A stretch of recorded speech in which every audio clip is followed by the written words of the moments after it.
কালীগঞ্জের ভাটিরা কালীগঞ্জ রাস্তার উন্নয়ন প্রকল্পের শুভ উদ্বোধন ও ভিত্তিপ্রস্তর স্থাপন করা হয়েছে শুক্রবার বিকেল 4টায়। গাজীপুর 5 আসনের সংসদ সদস্য একেএম ফজলুল হক মিলন এ কাজের শুভ উদ্বোধন করেন। উদ্বোধনকালে সাথে ছিলেন কালীগঞ্জ উপজেলা বিএনপির আহ্বায়ক হুমায়ুন মাস্টার, কালীগঞ্জ উপজেলা বিএনপির সদস্য সচিব খালিকুজ্জামান বাবলু সহ স্থানীয় বিএনপি ও অঙ্গ সংগঠনের অসংখ্য নেতাকর্মীরা। রাস্তাটি উদ্বোধনকালে গাজীপুর 5 আসনের সংসদ সদস্য একেএম ফজলুল হক মিলন বলেন, যুবকদের উন্নয়নের জন্য একটি ট্রেনিং সেন্টার নির্মাণ করা হবে, যার সার্টিফিকেট নিয়ে বিশ্বের যে কোনো দেশে কর্মসংস্থানে কাজে লাগতে পারবে যুবকরা।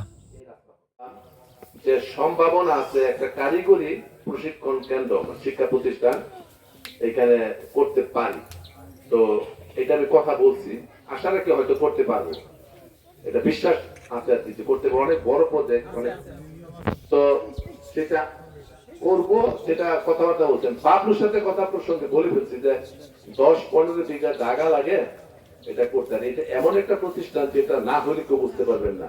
এটা থেকে যে ট্রেনিং হবে, সেই ট্রেনিং নিয়ে বাংলাদেশে না, পৃথিবীর যে কোনো জায়গায় যে কোনো পেশায় যেতে চায় শ্রমিক মানুষ, তারা এইখান থেকে এই ট্রেনিং নিয়ে এই সার্টিফিকেট নিয়ে যেতে পারে সরাসরি।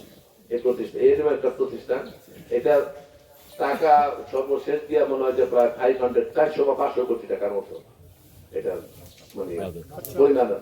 এখানে আপনার ডরমেটরি হয়, ক্লাসরুম হয়, ক্যান্টিন হয়, তারপর আপনার টেনিস খেলার মানে কোর্ট হয়, তারপর আপনার রেস্টুরেন্ট হয়, তারপরে আবাসিক ভবন হয়, টিচারদের থাকার ব্যবস্থা হয়, ছাত্র ছাত্রীদের থাকার ব্যবস্থা হয়। ডরমেটরি বিদেশি সিস্টেমে গেলে একটা কমপ্লেক্সের মধ্যে 10-15 বিঘা জায়গা লাগে। এটার মধ্যে 4 ডিজাইনের ওয়াল দিয়ে ওর ভিতরে এটা হয় আর কি, এই ডিজাইনের মতো।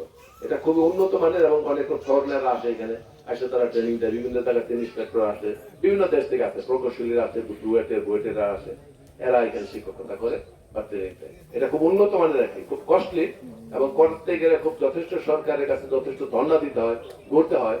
তো আসি যেহেতু হয়তো আমি আশা করি যে ধর্ণা দিতে পারবো, করতে পারবো। তো সেটা যেটা হয় তাহলে প্রায় 400 থেকে 500 কোটি টাকার প্রজেক্ট। এটা হলে মানে এটা একটা ডিস্ট্রিক্টে যদি হয়, পুরো ডিস্ট্রিক্টের মানুষকে প্রশিক্ষণ দেওয়া যায়। তো চেষ্টা করতে, ওইটা শুনেছি, কান পাইতে শোনে। আগে গেলে ফুটবল খেলতো আর বলতে একটু মারামারি টারামারি করতো আর কি, করতো না, করতো কিনা বলেন? তো মারামারি টারামারি করতো, একটু ঘুরাফেরা করতো। তো ইদানিং অনেকটা খাগড়াছড়ি এলাকায় একটা মাওলানার পরিমাণ বেশি, এই এলাকায় কিন্তু মাওলানা বেশি, জানেন তো। ঢাকা শহর বড় মসজিদের মাওলানা এই এলাকা, গুলশান মসজিদের ইমাম এখানকার, ডিওসিদের মসজিদের ইমাম এখানে, জাঙ্গাতে মুক্তাবে এই এলাকায়, এরা হুজুর খুব বেশি এলাকা। তো এখন ওই যে চলাফেরা অনেকটা আপনাদের মতো মুরব্বীরা বলেছে এইরকম দূরত্ব ধরে ফেলাইছে, তো সেইভাবে কাজ করতে চান। আমার লোকের চলবে তো দুষ্টামি চলবে না, বুঝছে। আমি আগে আমি ট্রেনিং দিচ্ছি যে দুষ্টামি চলবে না, মানুষের খেদমত করে, নেতা হওয়া, বক্তৃতা তো সব প্রেসিডেন্ট, কিন্তু একটা লাইন মতন চল রাখবো।